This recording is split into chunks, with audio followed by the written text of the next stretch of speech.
Let's record this.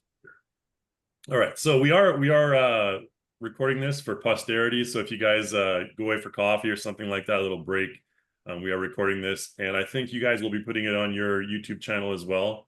We'll be putting on our YouTube channel this webinar. So if you guys want to review the webinar at any time, you can check it out on either KeenTools or Reallusion's YouTube channel and review anything that you missed. So yeah, and obviously, like I mentioned, we're going to have a little bit of a live demo from Jakub. We're going to be doing a Q&A session. So if you guys have any questions, please put your questions in the Q&A panel there in Zoom, and we'll answer those questions closer to the end of the webinar. We do have a really cool giveaway that we're going to be doing a little bit later on as well. But for now, I think, yeah, I think I've gone through the basic stuff. At Reallusion, we always send out a survey at the end of the webinar as well. And for the survey, half of the giveaways is going to be for people who respond to the survey. So make sure you check your email and get that survey sent back to us. You get a 10% discount from our content store, and you also get the chance to win some prizes from Reallusion and KeenTools as well. So I think that's the basics. I also want to mention here as well, we got some promo stuff going on. This is let's move my screen here. This is the outline for what we're going to be talking about today. You guys have probably already seen this if you've signed up for the webinar, so no need to go into too much detail here. But we also have some promotional stuff to talk about before I get to the introduction of everyone. We have our Reallusion contest going on. This is very relevant to what we're talking about today with KeenTools, the Blender plugin, creating your own 3D characters. We have our 3D character contest going on, which I hope all of you participate in. It's a really cool contest. There's tons of really cool prizes as well. I'm going to throw this link into the chat for everyone to take a look at. And you can check that out on your own time, but make sure that you sign up for that, or at least participate, and take a look at the prizes quick here. If I can move back to that. Yeah, I mean, you can just check it out on your own time. I don't need to go into too much detail because we got a lot of stuff to cover here with myself and our friends here at KeenTools and Jakub as well. But yeah, make sure you check out this website if you're interested in 3D character creation, which I assume you are since you're here. Then you want to check this contest out, 45 grand in prizes and whatnot. That's really all the promotional stuff that I have to do for this webinar. I've covered that we'll have the Q&A at the end of today's session. We'll do a live draw for some prizes as well. And we'll talk more about that later. But I think I've been talking too much, so I want to let everyone else introduce themselves. So from my top left, it looks like Anton, you're on the top left. So why don't you introduce yourself and tell everyone what's going on? Yeah, of course. In KeenTools, I'm a software developer, so I'm in charge of developing our products, and also I think we can talk today about development process of our integration with Character Creator. Yeah, nice to see you guys here, and probably I can pass my voice to Roman. Yeah, Roman's next on my list here. Yeah. Hello, nice. everyone. Yeah.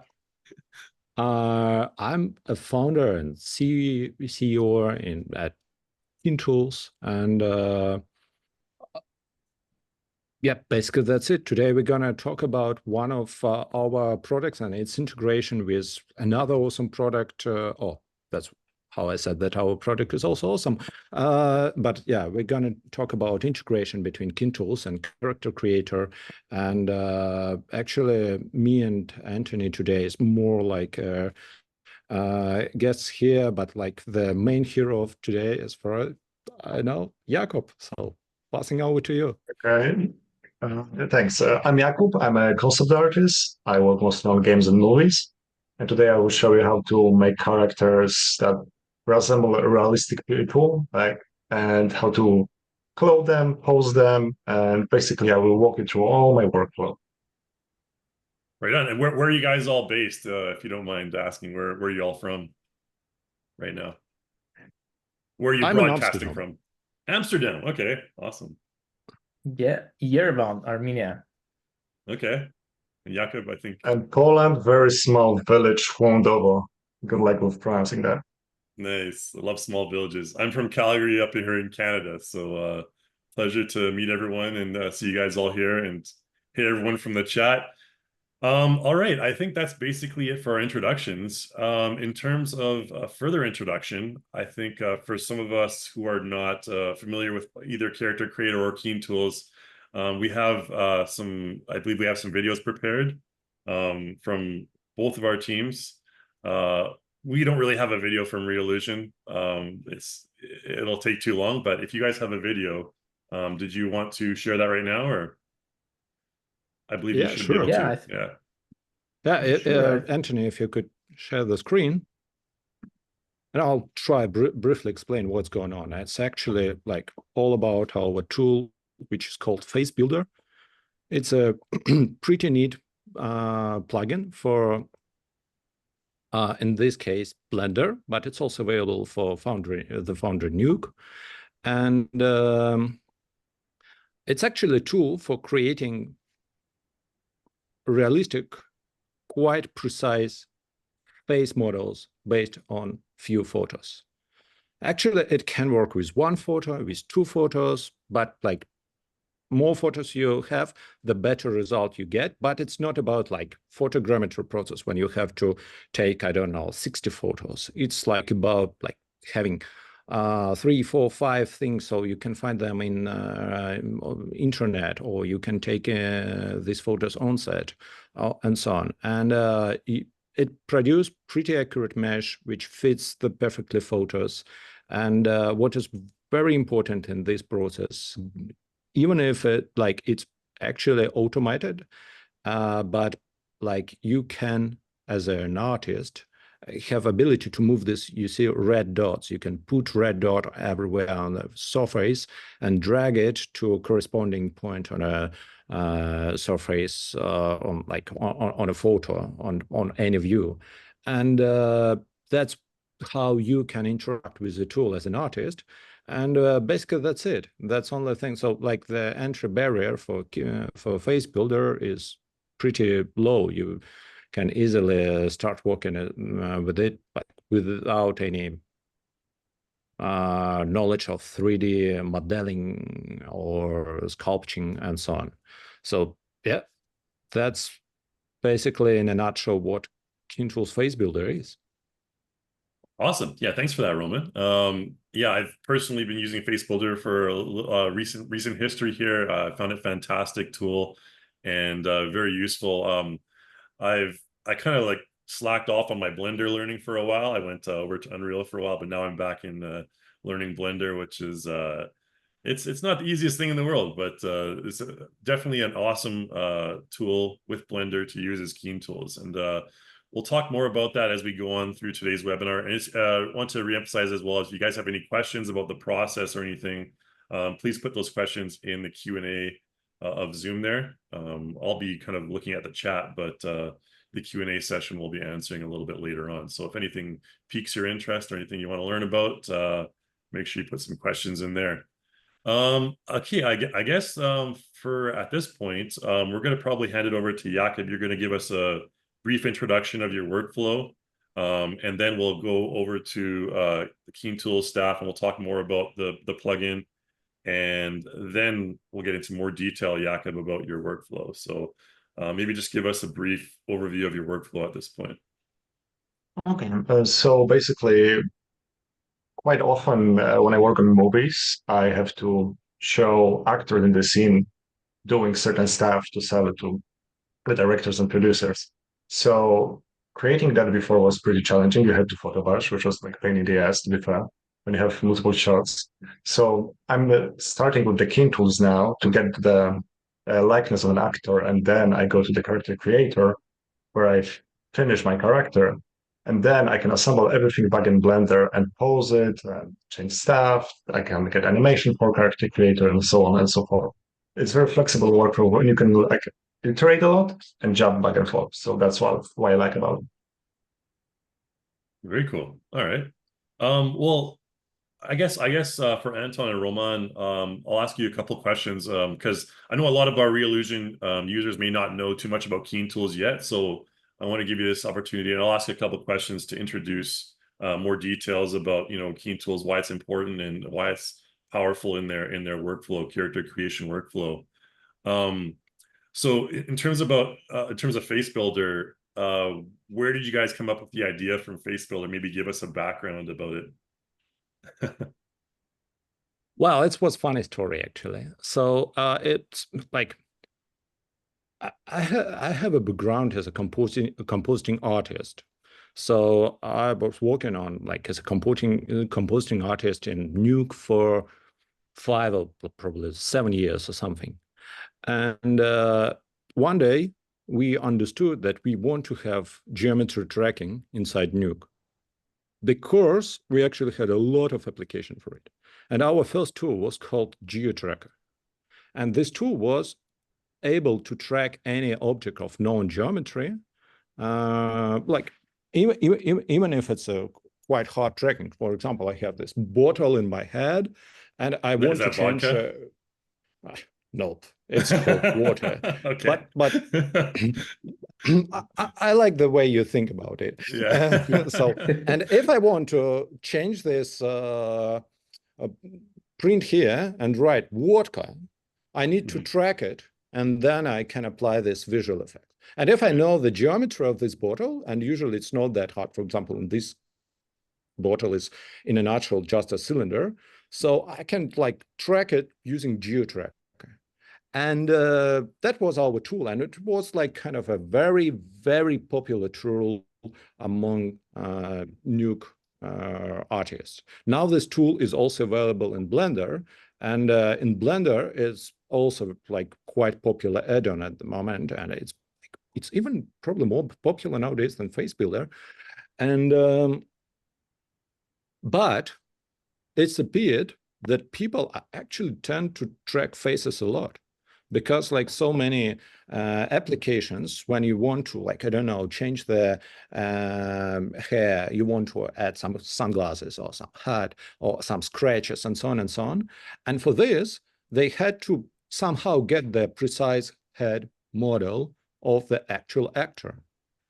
And yeah, people were like talking about it to us. We were thinking about like it, but not really actively. But one day, there was a like series of educational materials by Foundry. They're like vendors of Nuke. It was produced by Joe Rush, and he was creating a visual effect, some scratches, as far as I remember, for some like female actor. And this actress was like moving very fast and so on. And he said, okay, I'm gonna track her face first using KeenTools GeoTracker. Oh, by the way, I don't have a model of her face, so I'll take just a model of my face because I have it, and I will track with it. And he successfully tracked it, but I was like literally crying looking at this video, like, because like, no, it's not intended to use in this way. You have to use a precise model, dude. And like, it was a moment when we decided to create a tool for creating this model based on footage or reference photos and so on. And this tool we called FaceBuilder. So originally it was a tool for creating models for tracking. But later, when we ported it to Blender, like people started to use in like many different like ways. For example, like in a way like we are going to discuss today, for creating characters. That's how it all started. And yeah, but nowadays it's far beyond the original idea of getting the precise model for tracking. Awesome. That's really cool to know the background. I didn't know any of this before actually right now. So that's really, really cool and interesting to learn. I think we have a lot of KeenTools and FaceBuilder fans here in the chat, it looks like. So good to see everyone here. Another question for you guys. Hey, everyone. Another question about so what's the background in terms of like why Blender and your whole pricing thing? Maybe explain a bit more about that. Well, it was a paid tool for Nuke, and one of the most usual, like frequent question we got was like, do you want to create a standalone? Nuke is too expensive for us to using your tools. And even sometimes there was like responses like, hey, we bought Nuke for working with GeoTracker, and it was like a bit FaceBuilder, and it like, you know, Nuke is way more expensive. And so we thought that it would be nice to lower the barrier, like, because for us it was some like limiting factor, and we decided to create it like not as a standalone, because, you know, we do a 3D tool. One more way how to manipulate 3D space? Nope. It's like I already know like 5 different ways how to do it. I don't want to introduce one more, and introduce new interface and all these kind of things. So we decided to just provide it for the most popular, the most accessible platform which is on the market right now, which is Blender.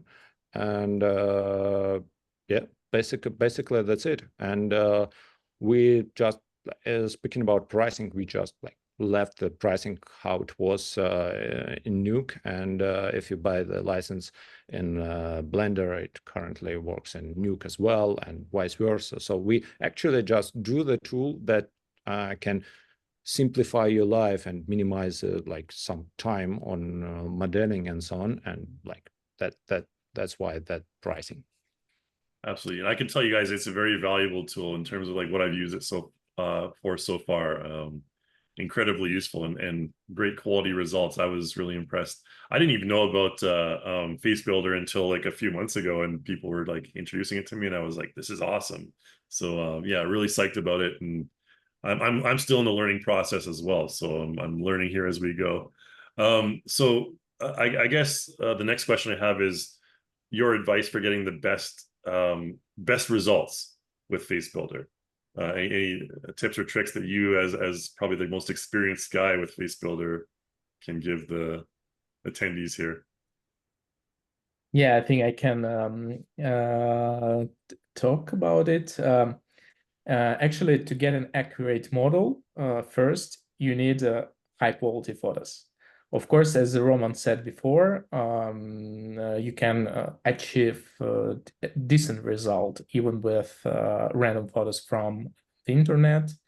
But if you want really good quality, you need to take like approximately 7 photos of a person from different angles, with even lighting, without many shadows and highlights, of course, on the face. And after that, you can grab good quality texture. And as we know, it's like one of the most one of the most important part to create good likeness for our character. So firstly, you need good photos. We propose use at least 5 angles of views, like 2 profiles and 2 3/4 photos and 1 frontal photo. You can also add like frontal photos taken from a bottom and from a top. It could improve the texture of the model, and sometimes it could improve even the quality of mesh, because you have more information to create your model. But basically, it's the good starting point. Use 5 photos, and next you can start from the frontal view. Just try to align, to click align button, and after that you need like initially roughly align the model in all views. After that, you can iteratively improve your result by adding new pins and try to get like the good quality. Try to sculpt some details on your face. And basically, I think that's all you need to know if you want to achieve a good result. Of course, we have some additional settings, some advanced settings, like settings for your camera. If you want, if you know the parameters of your camera, you can you can use it before pinning, and it could improve result too. But basically, it's kind of advanced settings. You don't need it to get good quality in like in basics. Yeah. So Okay, yeah, I think we'll see some of that workflow a little bit later when Jakub shows his kind of workflow. So we'll see some of the best basically. And on that note, I think I'll just I got to talk to Jakub next. Talking about your particular workflow with headshot. So how did you find headshot useful, Jakub, and how do you integrate it together with FaceBuilder? Basically, before I was using headshot 1.0, so it was okay to get likeness, but it was very hit or miss sometimes. So I was looking for something that can help me down the line. Then Headshot 2 came out when you can take the scanned mesh, and I was happy with that. But then like I cannot scan the face of the actor I'm working with. And then I found finally a KeenTools where I can get the photos and I can get the likeness. And then in the headshot I can adjust the head, fix the texture and all that. So it came like really working in handy last year, I think, when all the steps clicked for my workflow, and I'm like happy with that, how it works. Yeah, honestly, this is a really efficient and spectacular workflow I can recommend, and I think Jakub will show more about that later. How about I guess the next part is in terms of posing your characters. From what I'm aware, you use Character Creator to do a lot of posing, or iClone, or a combination of yes, and there is the library of the poses from the Reallusion that it has ready scans. So basically, I can download the rigs with the animations, and then I can copy the animations in Blender. So I don't have to use any other program. Like I can stick with Blender to do like most heavy lifting in that. So it's really handy that I don't have to jump between programs to export or re-import stuff. Yeah. Yeah, we got a couple people in the chat saying they're enjoying Headshot 2.0, so good to hear that, guys. Always nice to hear positive feedback from everyone. So when you're so I guess you've worked obviously with the Blender Character Creator pipeline. When you like import animation and stuff like that, and export animation, do you find that useful, and also the auto setup stuff? Maybe explain a little bit about that. Yeah, the auto setup comes in handy with the materials, because if somebody doesn't know, Character Creator has a lot of textures, and auto setup helps with setting up all the materials to work nicely. With the animation, it's literally 2-click and link in Blender, so it's also very efficient. And you can copy the whole animation, and then on the timeline, you can just move the mesh and the best poses for the certain frames, which is like very handy when you have a shot of the interior, for instance, and I have to show character coming to this point, doing that thing and that thing. I can just move timeline, move camera, and send it to the client, and it's very fast. Very cool. We got someone's mentioned a headshot needs to evolve into body shot. I totally agree. we'll be working on that for sure. We also have people who are like, hey, we need quadrupeds. We need like to create octopuses and all kinds of crazy stuff. So we're also working on that in the background. But I think at this point, Jakub, we can probably hand it over to you, and you can give us a bit more detail about your workflow. I know you have a little bit of a couple of projects prepared that you want to show. So if you want to share your screen, we can go ahead and do that. Yeah, sure. And after that, we're going to get to the Q&A, so everyone get your questions ready. Okay, can you see my screen? Yep. I can. Okay, awesome. So now we're in Blender when with the FaceBuilder, like I get the photos of an actor, or if I'm doing personal project, I get my wife, I get my friends, my father or mother, or somebody I meet on the street. I take the pictures of those people. Or if you live alone in the mountains, you can buy the photo reference packs with some nice faces. So basically, with the FaceBuilder, you can create a head and import your photos to start aligning that. Then I click on the first pictures, and KeenTools has this really cool auto align feature where I can just click and do nothing, which I really like. And I can do that for every single angle of my character, and then just fix the small details.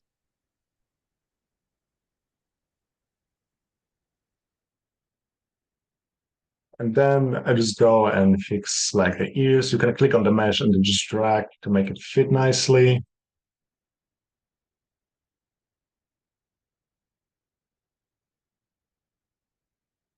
If you're taking photos yourself, I would recommend getting like some nice raws and ambient light. If you don't have soft lamps, you can use your window on a cloudy day or just go outside. Basically, you want to avoid taking photos in the sunlight.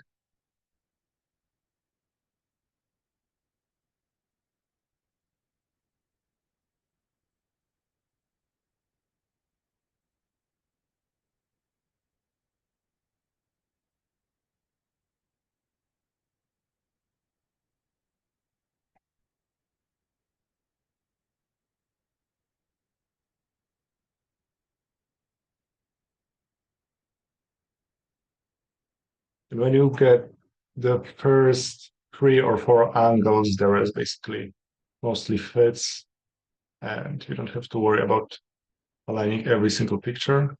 Sometimes I work with only 1 or 2 pictures, so it's not necessary to have that many, but it's obviously the best for the results.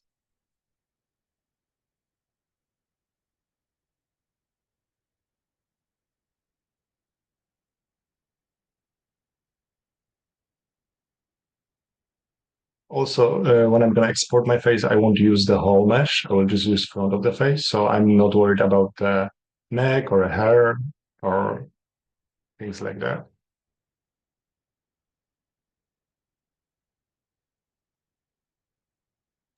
Also, if you have one picture of a person, sometimes the texture won't generate in some areas and it's going to be black. That you can always overpaint in Photoshop or photobash it. So it's also really nice.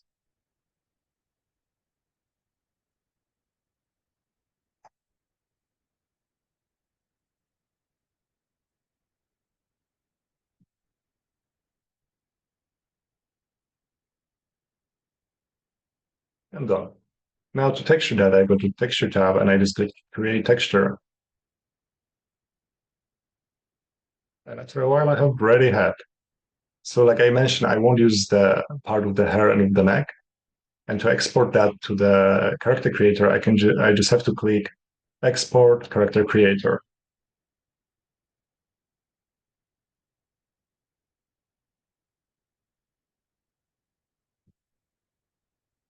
And it will take a while to generate a head.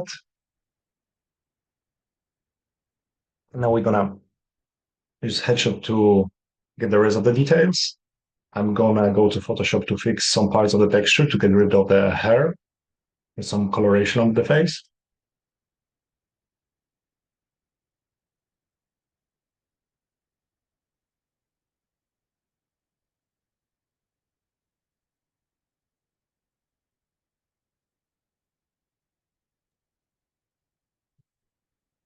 So basically now I got attached to the body. I picked mask type 2 with the male. I don't change anything here. Texture size, it can be 2K or 4K. It depends on the quality of the pictures we've had. It's for 4K.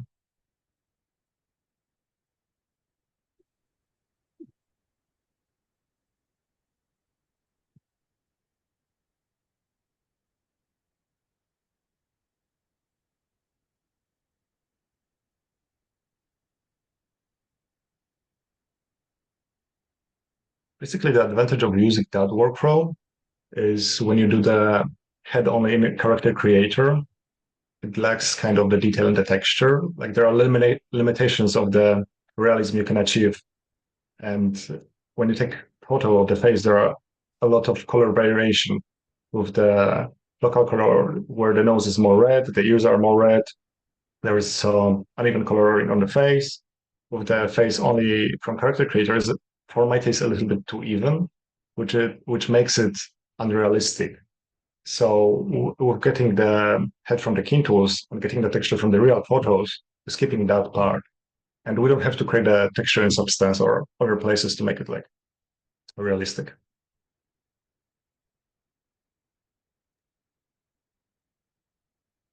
There are lots of questions in the chat about like when to use headshot, when to use FaceBuilder, and these kind of things. And probably it's yeah, it's not. Ask them now, so I can answer in the meantime. Yeah. I just want to shed some light on like actually what is like this product, like how it all works together. It's actually a result of collaboration between KeenTools and Reallusion. So it's all started with some random comment on LinkedIn. Someone like under our post mentioned John Martin. And then we started communicating, and like we actually found that like our products are very much complementary. So we can create an accurate face that can be then automatically wrapped in the character creators topology. And yeah, there are like questions like, do you have to set up points and so on? Nope, because it's all now integrated into one pipeline. So you can just build the mesh in FaceBuilder, export it, and then you get it in headshot. That's basically the idea. That's it. Yeah, very good point. And Yeah. to answer the headshot, I would say I would use headshot if the likeness is not the key point. I would use KeenTools when the director really want to see this actor doing this, which is like actually quite often. They like to see things, how they're gonna look on the screen. So for illustrations, let's say for the games, I would use headshot. For the movies or like TV series I'm working on, I go with KeenTools. And KeenTools is works with the headshot. So now, when we are in the character creator, the head is ready, but we have like some small errors in the texture. We just scroll down, and with a diffuse photo, we can launch it with one button in Photoshop and just start fixing it right away.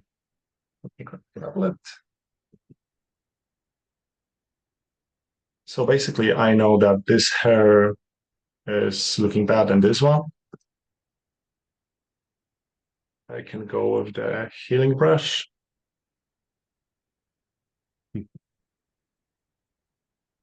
And then to reduce this hair, I sometimes just copy the part of the head, move it.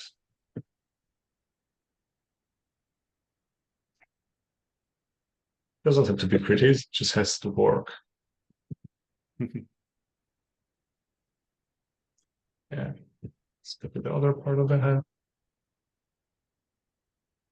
Like obviously you can do everything nice, tight, precise, and like game ready, but I don't really care about that.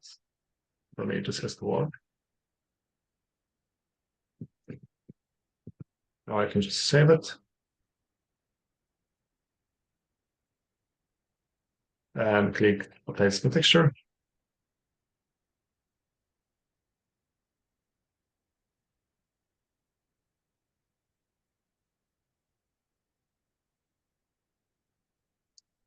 And it's fixed. And here on the side, there's some more. So we can go back to Photoshop. Some more of the face. All of it.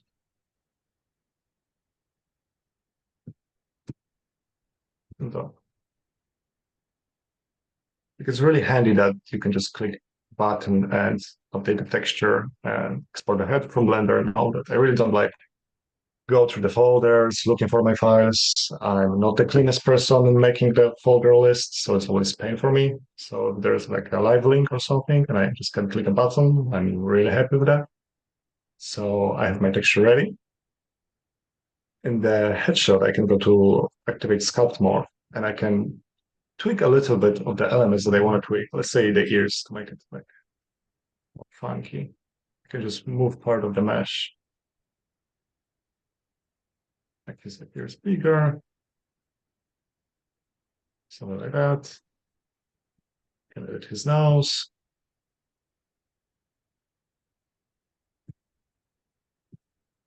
Eyes, ears, mouth, or like specific elements of the face.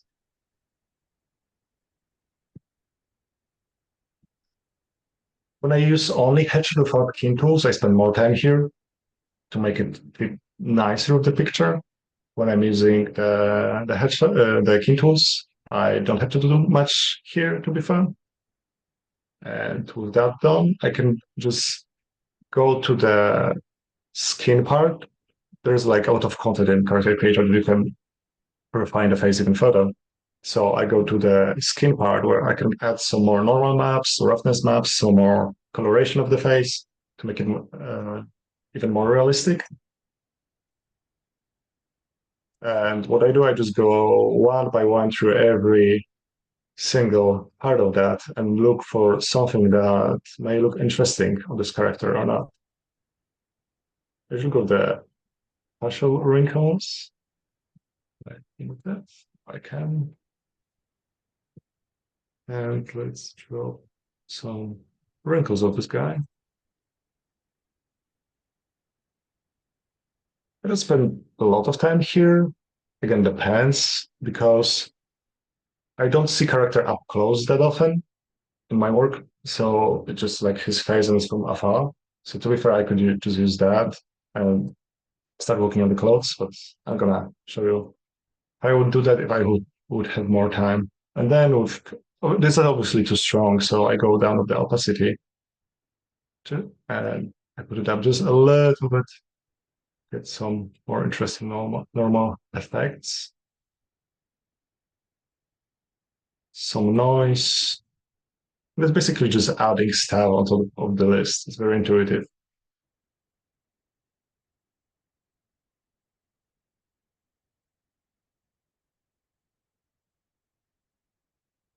And here you can also edit multiple parameters of the texture. You can import your own normals.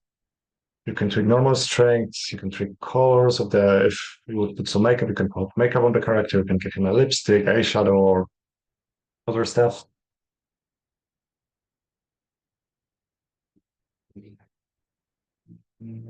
The skin details. What do we have here? Skin noise, no coloration, yes. Some dull eyes. Looks a little bit better. Lacking some sleep.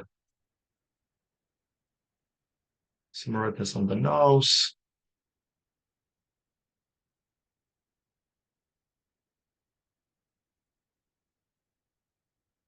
With roughness. Add a little bit of that. And again, with the roughness and strength of the normal, of the specular, in Blender, you can edit all that later, so you don't have to export that and then be like, oh no, the normal is too strong, I have to come back. You can edit that with the auto setup in Blender. I will show you that in a second. I will go to the blemish. He's ginger, so let's put some freckles on him.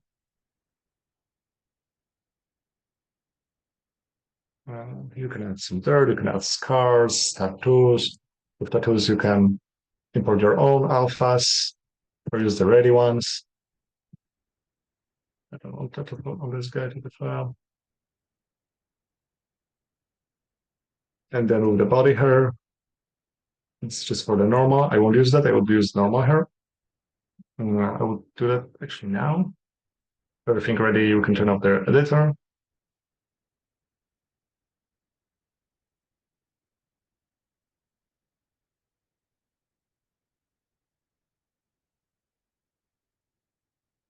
And in the hair, you can get the ready packs prepared by the Reallusion, or you can do your own hair in Blender. How? I don't know, I never tried that, but I know you can do that. Let's go with some beard, this guy. Or no, let's go with this short box set.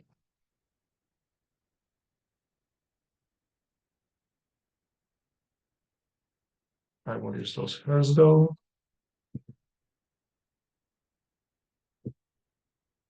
This beard is also the tongue, it's a different one. Oh no, no, totally different one.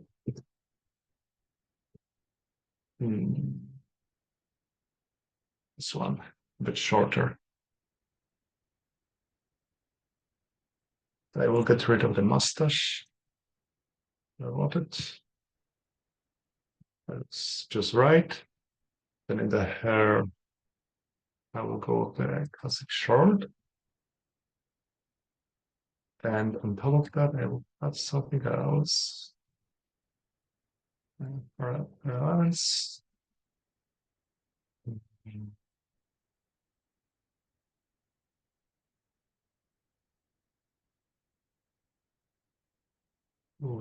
This maybe, combine that. Okay. You can change color later in Blender or here. I did usually in Blender. So we're almost done with that. The last thing I like to do is to get the expression wrinkles, the new thing that they added in Character Creator 4. So sometimes you have to show the emotion of the character. It's kind of stupid to do the dramatic keyframe when he holds his dead friend in the arms and has normal face. So for that, we go to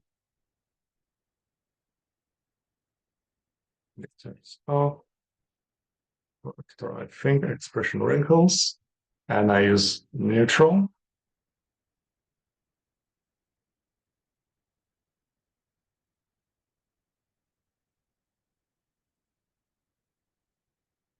And it changes nothing. Now we have to put some animation. There's already animation of the expressions in the character creator that I just export, and I use that. We go to expressions, expression wrinkles, simple animation. Let's go to dramatic male. And we can go through timeline and see all the wrinkles and how it behaves on the character. Yeah, this looks pretty cool.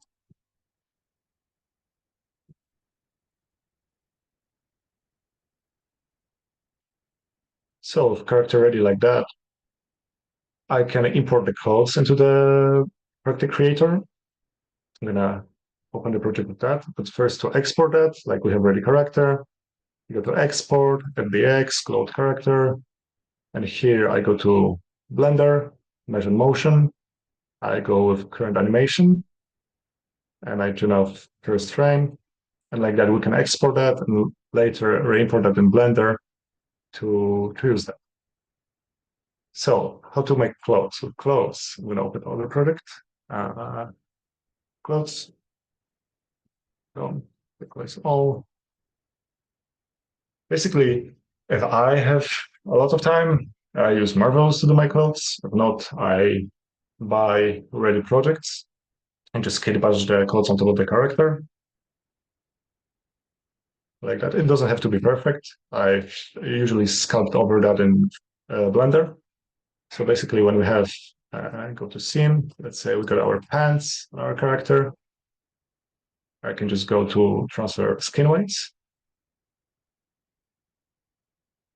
You can default, apply. And basically repeat that for every single piece of the clothing.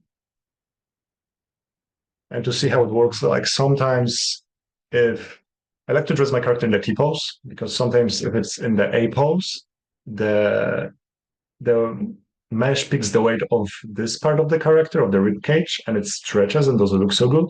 So the good practice is just start with the character in the T pose, import your clothes from Blender.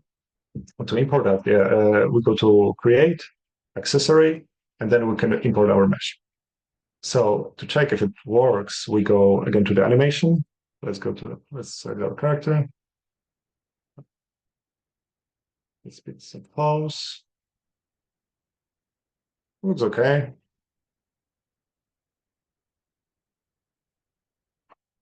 Good enough. Like for the concept art, I don't have to have everything nicely done. I don't care about the weights or like that this part wouldn't behave like that. I would just go into Blender, and then when I have my pose ready for the camera, I would just like sculpt over that, take the grab brush and just move it here and make it nice. So our character ready and exported, we can go to Blender. And in Blender, we can import our character. We're gonna use the Reallusion add-on to Blender.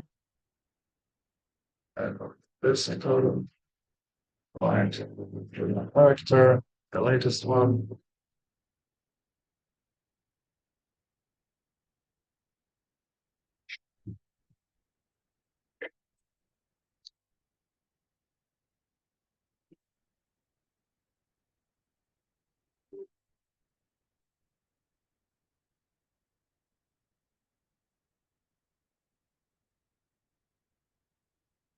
It'll take some time to calculate the things. And we're here. So basically, a little bit longer. Yeah, it's okay. I would have to compile all the textures.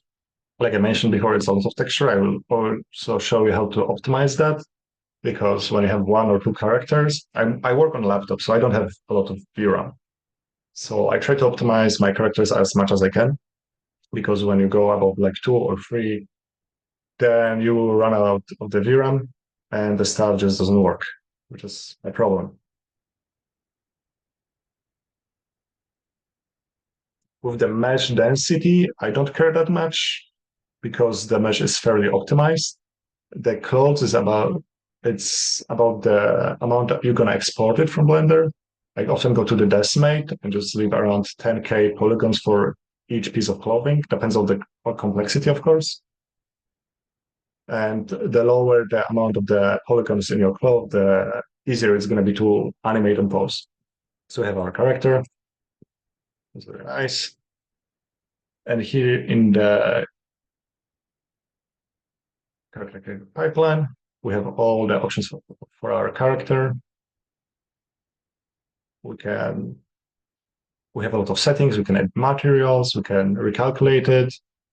And also in the shader editor, we have this very complex shader tree, but when you're going to scroll in, it's very easy. It's like Q for the diffuse, specular, roughness, and normal. Like I mentioned before, you can adjust that here, so it comes very handy. And since we exported the expression wrinkles, here I can just go to the dope sheet, go over the timeline, hit G, and while I move it, wrong direction, I can change the facial expression of my character. And like that, I can just get the expression I want. Now, how to pose the guy? Well, let me go here to the ready scene, grab the animation, just copy the animation. Materials you can make now, or you can, when I export it from Blender, I usually have materials ready. So I re-import that without materials. Later to link that, I just click on the mesh. I click on the mesh with the materials, Control L, link materials, and jumps over. So the animation, I get some static animation, I think. I go again over the timeline to see how it works. I can go to the pose mode. I can copy pose. Click on my rig. Paste pose. Sometimes it works funky, sometimes it doesn't work at all. Or I can just click on my rig. I can click on my animation, link animation data. And I can just move that over timeline and see which pose works or which gets me the closest to the thing I want to achieve. And from that, let's say this is the pose I want. I go again to the pose mode. And I can just move everything to Solvia. I can just move everything and adjust all the things, make it match my goal. So now I'm going to go to the scene when I post everything and all that. So when I got my clothes, my materials, my clothes ready, I can start refining my shots basically, all the textures and all that.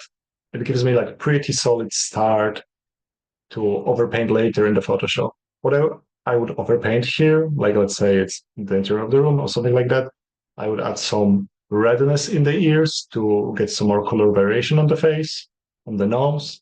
I would photobrush a little bit of the hair to make it nicer, maybe photobrush a little bit of the wrinkles, and then you just paint over the clothes, you change the lighting, you change the pose, you change the cameras, you get multiple shots, you send it to the client, hopefully they like it, and then you do another character, and so forth, so on. Yeah, I think so. That's all from me. I'm gonna stop sharing my screen. That's awesome. Yeah, there's tons of people in the chat that are like loving that quality of render. And I think Jakub did a really good job of just showing. I mean, that was like what, 10 minutes, 15 minutes maybe, how quickly he went through that workflow. It's so easy and efficient to get that quality of render, which just kind of shows you the power of the FaceBuilder headshot pipeline and then rendering in Blender, which is awesome. Yeah, thank you so much for that, Jakub. That was amazing to share your workflow with everyone. We're going to get to the giveaways. So we're going to give away, it looks like an annual license for FaceBuilder. Is that correct, Roman? I just want to confirm that with you. Yeah, annual license for FaceBuilder, and we're also going to give away a license for Character Creator as well. So I'm going to put a link in the chat. Hopefully everyone's here. This should be the link. Oh, that's not the link. I pasted another link. I had one saved in my clipboard here. This should be the one here. So a little precursor here. This is the first time I've done this free giveaway live. We just wanted to kind of copy our friends over at Rococo and do a live giveaway. But we're gonna be giving away well, 2 licenses. So like I mentioned, the FaceBuilder license and the Character Creator license during the webinar. And then we're also going to be giving away 2 additional licenses of both for those who fill out the survey and get back to us. We'll be selecting from the survey respondents. So yeah, okay. So that link that I put in the chat, hopefully everyone can see that link. And hopefully everyone puts your name in that. We're going to answer a couple questions. Well, looks like tons of people are already in there. Okay, it's working just fine. All right. I didn't test this before, so I'm happy it's working right now. But we're going to answer a couple of questions here. Give you guys a couple of minutes to enter your name into the giveaway. And then we will probably in about maybe 5 more minutes, we'll get back to the giveaway and find out the winners. All right, so first question we got here is from anonymous attendee. What is the difference between KeenTools and Headshot, pros and cons? Maybe I'll go a little bit first, and then I'll let Roman maybe answer a little bit more as well. I think we've kind of displayed here that they're basically complementary tools. So KeenTools is amazing at getting your initial the head, the realistic, because you get like 7 different angles. You get like all this much more detail when you're working with FaceBuilder, and then you take it into Headshot and you can use it for like some practical applications like Jakub just showed, pre-visualization, or in his case it was like a really nice Blender render. So that's kind of my understanding of it. To be honest, I feel that KeenTools is very good at getting your quality, your initial quality, and then you can build upon that with various different tools like even Photoshop and stuff. Roman, did you want to add anything there? Well, you actually answered pretty correctly. I would say yeah, exactly the same. So they are complementary tools. They are actually, there is in Headshot, there is also functionality to get the initial guess, but it works from one angle. And if you want to get more likeness, then in that case, FaceBuilder comes and you can get the better result. And also, like on contrast, for example, if you have high quality scan, in that case, again, it's better to omit FaceBuilder step and directly use the scan in headshot to get the initial like form of the of the head. The only important thing, which like also beneficial, because we transfer texture as well, which as far as I know, I'm not sure here, probably Anthony, you can correct me if I'm wrong, but it seems if you have just random scan, you can't transfer texture so that you can use it right in the headshot, right?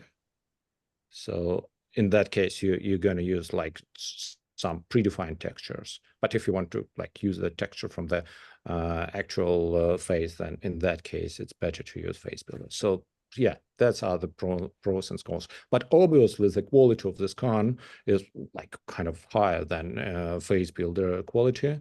But at the same time, yeah, we are working on improving. We are constantly improving it, and it's like quite close now, quite close.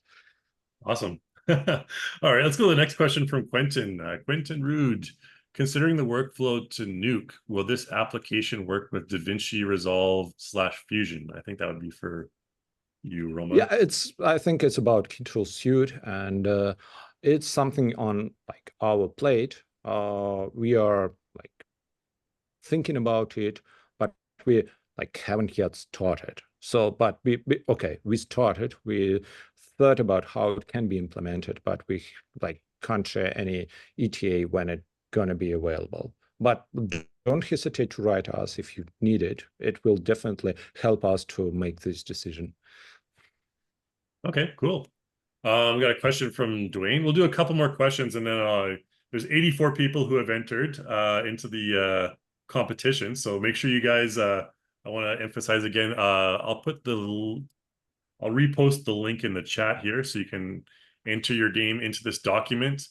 Because if your name's not entered, then you're not in the running for the prizes. So make sure you do that. We'll answer a few more questions and get this taken care of in a bit. Question from Dwayne. How well does KeenTools handle stylized characters, specifically bigger than normal eyes? So maybe anime type characters. Well, it's all depends on how much they are stylized and how far they are from the actual realistic faces. So we actually have a statistically based model inside, like deformation model inside KeenTools, and it's based on real people, real scans of real folks, and that's why it's hard to say how well it's gonna perform with stylized character. But we saw a lot of applications, but definitely it's gonna work like not that magical how it works for real people. But we see a lot of applications with some animating characters and so on. But I can't recommend it. It's not something we try to optimize. Fair enough. Yeah, good answer. I think that the whole stylized aspect of creating characters is, thankfully, it's very dependent on the individual artists, in my opinion. And I think the artist's skill really comes out when you see those stylized characters. So a lot of it is done manually. All right, let's go to the next one from anonymous attendee. For software like FaceBuilder and others by KeenTools, will it only be subscription-based, or do you have plans for perpetual licenses? Yeah, we are considering it right now. Like we are thinking about like perpetual licensing as well. Obviously, like it's gonna be like higher than a subscription-based thing in terms of price. But yeah, we are listening to our community, and often people mention it. So yeah, we are thinking about it. Right on. Yeah, that's like the big debate right now is, do people prefer subscription or perpetual licenses? I know Reallusion, we currently only offer perpetual licenses, but we've had people that are, you know, into subscription. Some of us at Reallusion aren't fans of it, but you know, it's give the people what they want. So if you guys, you can always put that in the feedback form when you send us the survey later on, and we'll wait. It's all about like small details and user experience, to be honest. Mm-hmm. Like, okay, so if we have a perpetual licensing, so in that case, for instance, if you have perpetual only licensing, so in that case, the question is like, is it like for all versions of the tool, or new versions gonna have a new license? Because like when you have a subscription, all new updates like goes you for free. But like in case of perpetual license, you have to support all the pipelines, or they will be outdated and the user experience gonna be like not that good as it can be on the latest version. And so it's always a balance between different things, but it's like pretty like you can combine both approaches together, I believe. Absolutely. Or you could be like me and like just give them your credit card and then totally forget, like 3 years later, you're like, what are these charges on my my credit card? Yeah. I personally always check all my charges. Yeah, you know, I definitely try to, for sure. All right, you know what? We have 93 people entered into the giveaway here. So you know what? I think we might just end it off at that. I don't see any more people coming in. So I have to go to this other link here, which is what's it called? The Wheel of Giveaway or something. To the name and sheets. The Wheel of Names, it's called. I'm gonna throw this into the I'm gonna share my screen in just a moment here, but I'm first gonna enter in some names from the document here. Tito, you got in just at the last minute there. Tito Williams. Okay. All right. So you guys have any let me first share my screen so you guys can see this is all legitimate. Do you guys want to do the FaceTools giveaway first, or sorry, the FaceBuilder giveaway first, or the Reallusion one? How about we do any preference, Roman? Should we do paper, scissors, stone? Or go alphabetical order? Maybe character creator is first, so alphabetical order. Let's do it. All right, so this will be for character creator, the character creator bundle. We're giving this one away. Hopefully you guys can all see my screen. I'm gonna make sure in the chat that everyone can see my screen. Yeah. We can see the screen. Yeah. Okay, cool. Yeah, everyone can see it. All right, so I'm gonna click, and this is gonna be the winner of the character creator bundle.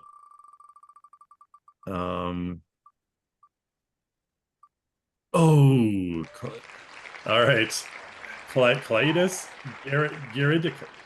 Giedrikas. Sounds like someone from Greece. All right, so congratulations on winning the character creator bundle. I'm just going to make a note of this on my laptop here so we can remember the name. And Giedrikas. All right. Clydas said that he's Lithuanian. Oh, Lithuanian. Okay. Sounds very Lithuanian. Apologies for that. You know, I'm from Canada. We're all we don't have all that. We all have basic names. We'll just say that, hockey-based names. All right. So congrats to Clydas. Hopefully I pronounced that correctly. All right, and we'll do this one more time, and this one is for the annual FaceBuilder license. And so we'll click one more time. And this one, hopefully it's not the same person. Michael. Oh, Nikita Lysenko. All right, so that one's for the Congratulations. I actually see Nikita.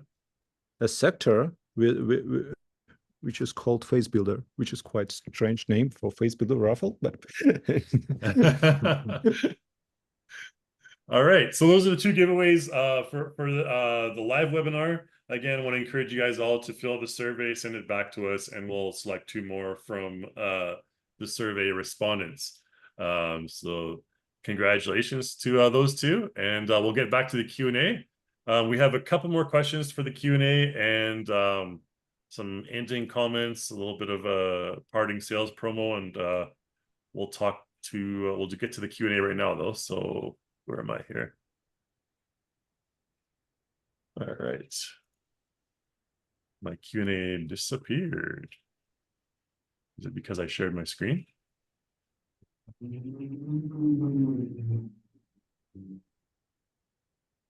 That is the weirdest thing that's ever happened. Let me make sure it's not somewhere else. Okay, I'm going to stop sharing my screen. Maybe that will... Okay, so now the Q&A pops up now that I stopped sharing my screen. That's weird. Okay, anyways, so you'll see our faces again. Next question's from Alex. KeenTools is amazing. Thanks, Alex. I'm working on a feature film now. I need to add some blood spatters to the face of our actress. Just wondering if there are any suggestions for the workflow. The pipeline is Blender to After Effects. I'm wondering if you can suggest something just to do it in After Effects. Also, it was filmed anamorphic. Is there any way to change pixel aspect in Blender for face tracker? A lot of questions there, Alex. Maybe Jakub, you can just maybe answer the first one about adding blood splatter. If you were to add some blood spatter. I would probably share for the blood spatter quickly. There is a ready pack in the character creator of the blood you can add on the face, or you can put a plane of the blood and then shrink wrap it to the face. I will do it this way. Yeah, that's it for the blood. Okay, Roman, you're going to say something? Yeah. My usual approach is like when you grab the texture, then you have an ability to unwrap it in UV space, and then you can add blood on top of it, and then like if it's not moving, then you can like project it like based on the object, and voila, you are done. But an important thing which I'd like to hear to mention here is that we actually working on something new inside KeenTools for Blender, and stay tuned, because fairly soon we're gonna release a new public beta of face tracker for Blender. So you'll be able to add all this stuff right inside Blender without After Effects or Nuke and so on. And it's pretty magical experience. And it's gonna like all our tools usually free while in beta, and our beta usually quite long. So you have plenty of time to work with the tool and play with it and so on. So yeah, stay tuned. Subscribe to our channels like YouTube or Twitter and I don't know what else, Instagram. Anyway, like it's gonna be released fairly soon, and it's gonna be a blast. Awesome. Thanks for that. You heard it right from Roman there. We're gonna look forward to the next KeenTools release. I wanted to add, if I was going to be doing the blood splatter, there's another option where you could like literally just take tomato sauce and throw it on your face or something like that, and then you could do the FaceBuilder pictures, right? That's another option just for anyone who's adventurous. All right. Well, anyways, we'll go to the next one from anonymous attendee here. Theoretically, could you work from Blender to CC4 to Maya? Absolutely, you definitely can. Reallusion, we try to be as compatible with as many tools as possible. It's one of our philosophies, our development philosophies. We just launched our first 3ds Max auto setup plugin. If you're a 3ds Max user, excellent plugin. We have Unreal, Blender, all that other stuff. So yeah, you can definitely work with Maya as well. Next one from Akin Maya. Can we expect major innovations between Character Creator and Blender for the FaceBuilder plugin in the future? If the answer is yes, what improvements and innovations can come? I think you can definitely expect innovations and improvements from both KeenTools and Reallusion. I think this is an amazing workflow, as you just saw. So when you establish a great workflow like this, your initiative is to develop it even further. So I can't really tell you specifically what improvements and innovations. I'm not in R&D, but you can definitely expect that kind of stuff in the future. Okay, we got Olamide Iluyomade. All right. Hopefully I didn't butcher that name, but thanks for being here. Good day. I remember on a job I needed to track a head, so I got Head Builder and got the head shape and then tried to track, only to find out that I had to buy a whole different license for GeoTracker to do that. It was fully clear at first that if I handled better, but yeah, only just needed to track a head and had to buy 2 licenses. I think that would be for Roman. Can you guys see the Q&A as well? It's a very long. Yeah. Okay. I've read it. So actually, because, well, first we are releasing soon FaceTrack, and FaceBuilder comes together with FaceBuilder and FaceTrack actually can be bought like together as a bundle. And we are also now thinking about like having all tools bundle, so like you can have all together. So yeah, bundles are cool. Absolutely. All right, another question from Dwayne. Is there a free trial version?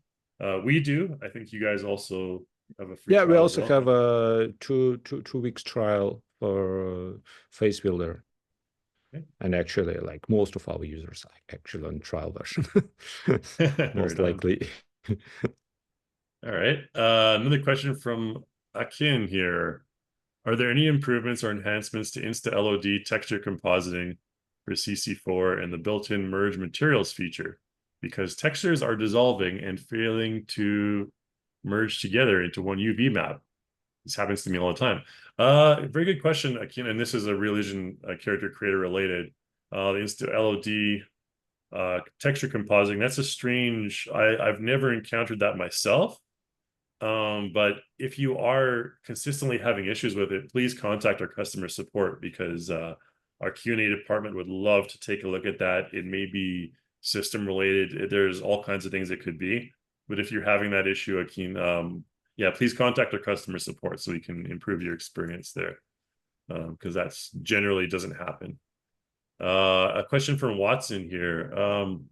Would love an advanced, it's more of a comment, I guess, would love an advanced bone feature to create / rig a character with 2 sets of arms. It's like someone wants to create Shiva, or what's that Indian god of death and life. I just watched a TV show the other day anyways. They're talking about that. Anyways, thanks Watson for the comment. We are at Reallusion working on a quadruped version of character creator. It's not going to be in the near future, but it is in the works. So for those of you who want to create, 6-armed Hindu goddesses, then that's the answer to your prayers there. All right. I would reinforce that. Let me interrupt. I would just cut the hands of the character and copy with the bones and just cover that with the cloth, and you have multiple hands. Yeah, that's innovation right there. All right. Another anonymous attendee question: Do you need to set the Blender camera focal length to match your photos? It's about FaceBuilder. It's about FaceBuilder, yeah. And actually, like, we have 3 options. First, we try to extract information about focal lengths from EXIF if it's available on photos files, right? So I think that what happened with photos that Jakub showed today, because they were with EXIF, and we just took this information from this metadata in the files. And we also have an option, which is usually if we can't extract information from metadata, in that case, we are trying to estimate it on all the photos. And yeah, it works pretty accurate. So accuracy is about 5% or something, so it's pretty close. Especially it's handy if you have different photos from the wild, from internet, and you don't know the focal lengths. But the last and the manual option, you can actually manually enter focal lengths for each frame. That's basically it. So yeah, all the ways. Right on. All right. Well, we'll go for questions probably for another maybe 10 minutes here, max, and then we'll leave all the other questions to you guys from the feedback form here. We got another one from Kirill. Kirill Klokchov. Oh man, Clutch I'm cough. terrible at this. Clutch cough. All right. Yeah, you got it. Yes, is it possible in a future update to use FaceBuilder with hair shape create? Oh wow. Oh, theoretically it's possible, but it's tough.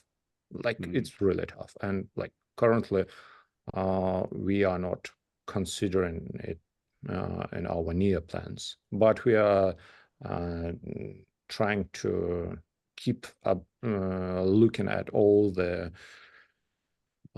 papers in this area, because yeah, it's in the area of our interest. Okay, great. If there's a will, there's a way. Next question from Hari Prasad. With the increasing demand for real-time animation in fields like virtual production and live streaming, how are you adapting your tools to meet these emerging needs while maintaining high quality output? This sounds like a job interview or something. Yeah, I don't know. You know, that's more of a question for our R&D department. Hari Prasad, people like me, we just kind of like, you know, communicate the desires and demands of users to that department, but we have a whole department for that you know, that's their job to take care of that stuff. We really highly encourage customer feedback. As you probably know, we do webinars every month. We want to get your live feedback from Q&A. We want to get your surveys back. So we really value that feedback from you guys and try to sculpt the future of our product according to those needs. So I think that's a diplomatic answer. All right. Another question, Hari Prasad as well. We'll go to the next one. Can you discuss any innovative approaches? Okay, so this is about the gap between 2D and 3D animation techniques. Again, that's a very R&D related question. With Reallusion, as you may know, we have Cartoon Animator, which is our 2D animation software. It's in version 5 right now, so it's actually fairly developed. A really great tool, I think, fairly underrated. But we have a live link that goes between our 2D animation software and our 3D animation software, so you can actually apply 3D animations to your 2D characters. And of course, results may vary. It does take some tweaking in certain cases, but that's one of the innovations we've had. And I don't think KeenTools, you guys probably don't have any thoughts on 2D as much, right? You have any 2D products in the pipeline? No, but like all our products is about like converting 2D to 3D. So like extracting 3D information from 2D images and sequences of images. So yeah, I like can't say that we do something for 2D animators. Nope, it's like not in the plans for sure. Very good point. And I think, you know, in the end, you take the 2D to the 3D, and then Jakub does the 3D to the 2D render for the, you know, production. So yeah, it goes back and forth. That's irony. Yeah. Okay. Question from Mike Simone here. FaceBuilder is creating a face shape and a high quality diffuse texture. Do you then need to separately work on a roughness and bump map? Good question. Maybe one of you guys can. I guess it's more for Jakub, but yeah. General answer is yes. It creates the diffuse, and then the character creator creates the rest. So yeah, that's it. Yeah, good answer. It's you get a ton of maps in character creator, but you get the, like I said, the high quality starting point from FaceBuilder, which is great. Anonymous attendee, are these tools like FaceBuilder and Headshot only limited to photos of humans, or will animals be considered too? Oh man, people are always asking about animals. Absolutely. Yeah. Yeah, cats actually, actually we have a few tests with it. Yeah, with cats and with dogs, and it could be handy this way too. Yeah, but of course you can't construct a precise mesh of animal head using FaceBuilder. That's great. It's a good starting point though, you know. And like I mentioned, we're also working on quadrupeds as well. So the future is pets, apparently. Okay, we'll go to the next question from Kieran Estrada. Have you noticed a difference in quality between FaceBuilder and 3D scanning prosumer software like Polycam? When you need close-up details of the face, how does FaceBuilder perform? I'll let you guys take that one. Oh, it's actually a very good question. So like there are pros and cons. Like the pros are that actually like when you do like 3D scanning, you have a kind of a point cloud, right?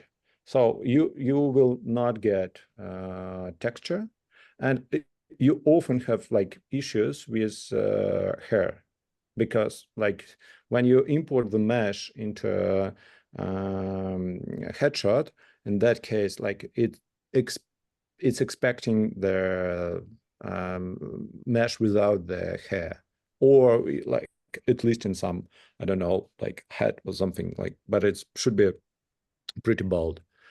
And it's often not easy to have it. And like, and again, like you often need texture. On contrast, actually 3D scanning software like Polycam produce quite accurate mesh. The only limitation is that you then need to map this mesh accurately to actually use it inside like character creator. So you need to manually set up points for ears, eyes, nose, mouth, and so on. So the pipeline is longer.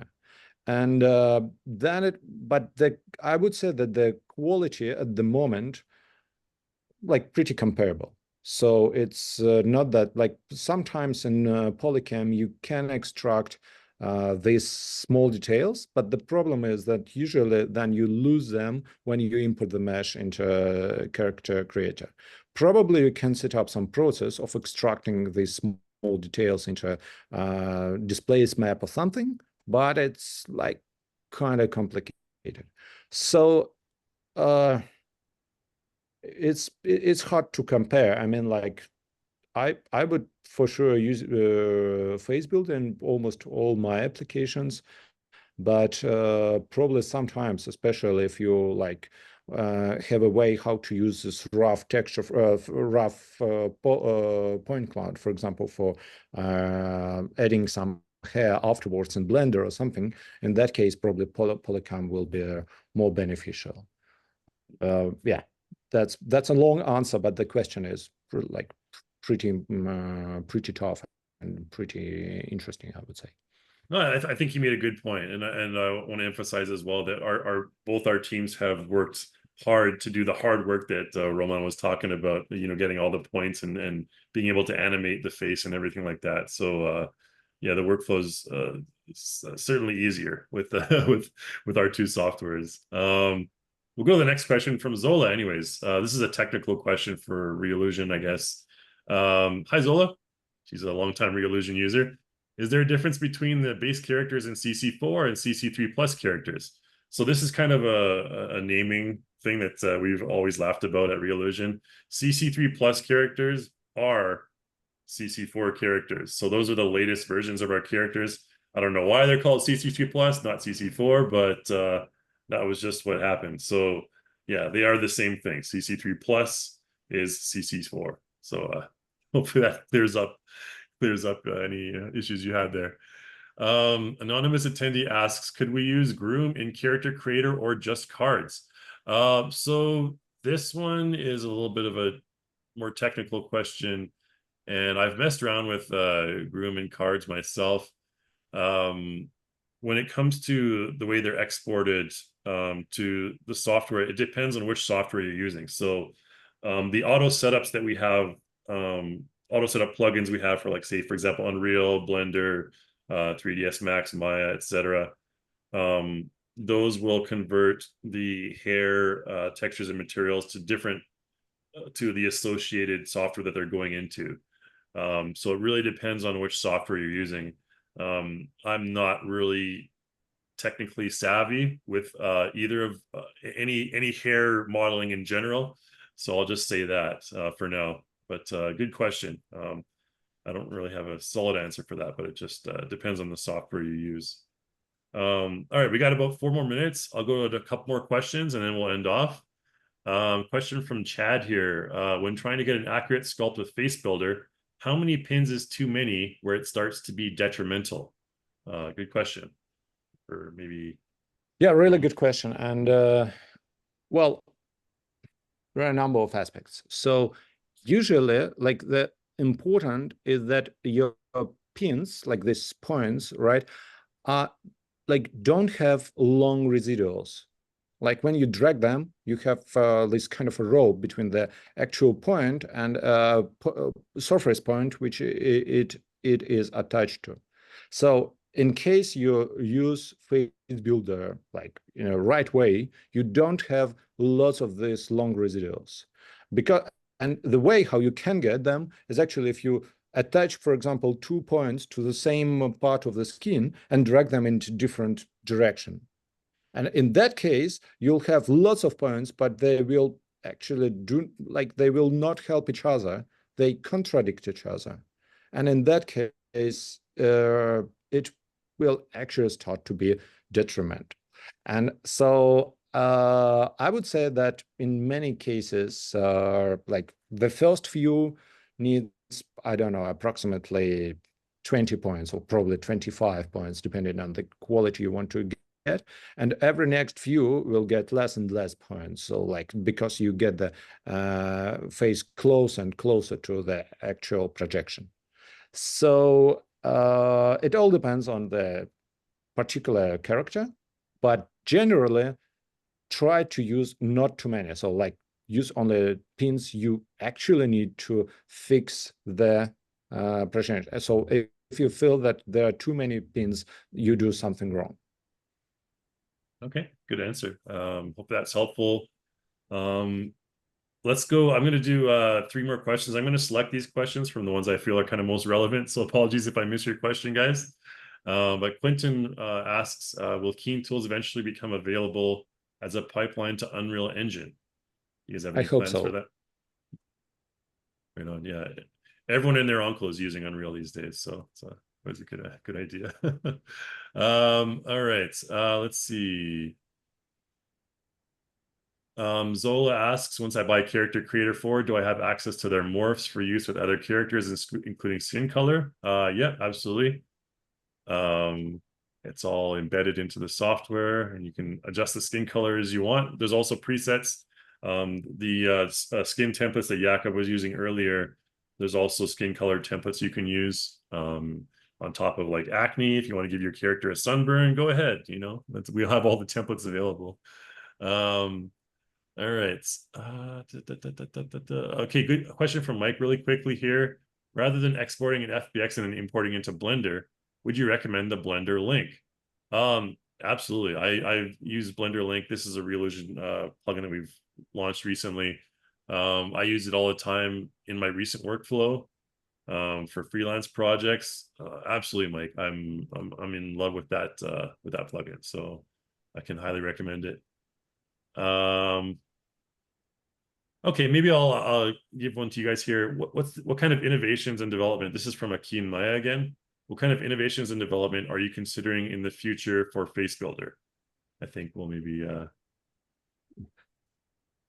Well, we are currently working on full automated FaceBuilder without sacrificing the quality, but like it actually will give even better quality than you can achieve by manual dragging pins. That what is the inactive development, and we even have a pretty solid prototype already. Right on. All right. We'll do one final question from Wesley here. I think this one's kind of interesting.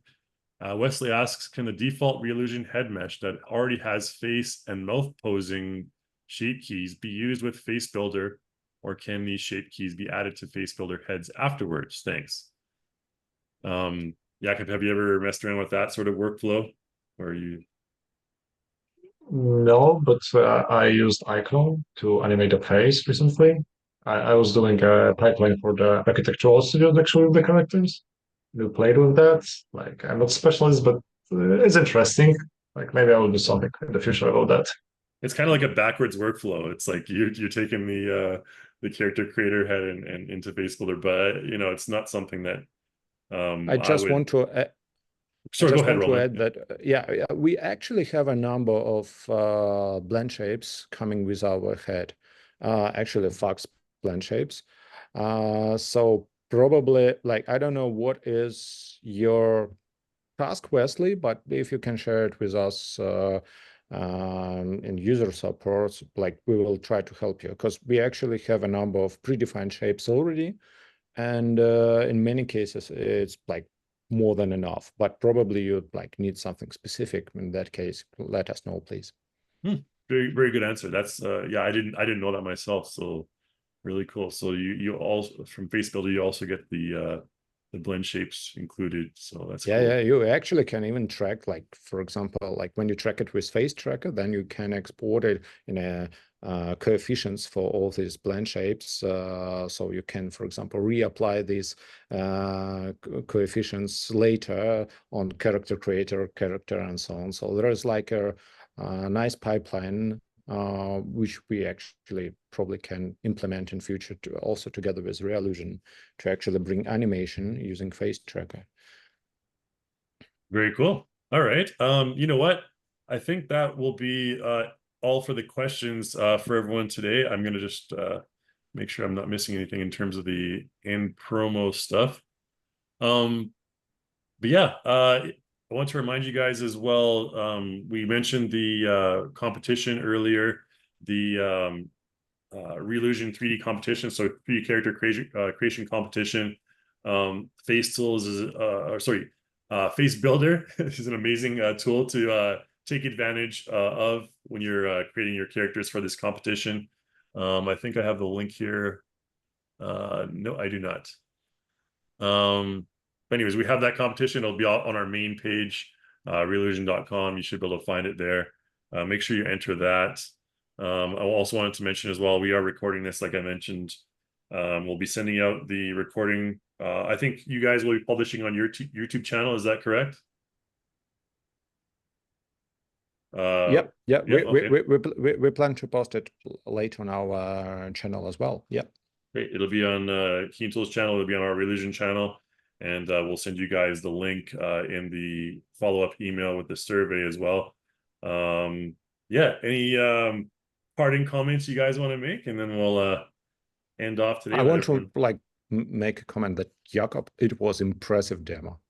Really. Thank you. Thank you. So fast. So like, I don't know, like you do it roughly, but I'm amazed like to imagine how close to realistic likeness you can get, like if you have enough time for it. But it was like super cool. Thank you a lot. Thanks. Absolutely. It just seemed like you were just clicking like maybe a couple of minutes and then you were just like this bam, amazing renders. I mean, like, I don't have much time while I work on the movies, so yeah, I try to find something that's the fastest. This is the fastest workflow like I can find. I spent a lot of time looking for that, and here I am. So Right on. Anton, anything you want to sign off with? Yeah, thank you very much, guys. Thank you, Jakub. It was really interesting, and I think we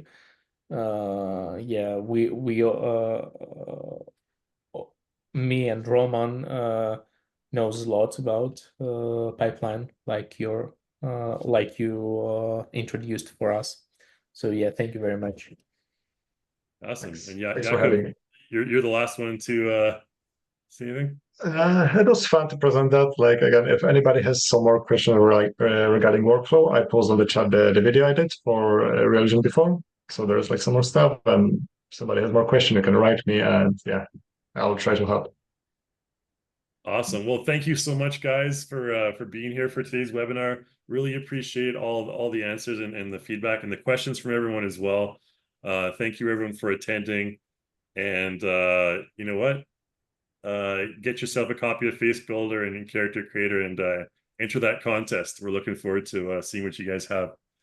So thanks, everyone, again for being here. And I'll Thank sign you, Kev, everyone for off having now. us today. Thank you. Awesome. Thank you. See you guys later. Bye. You.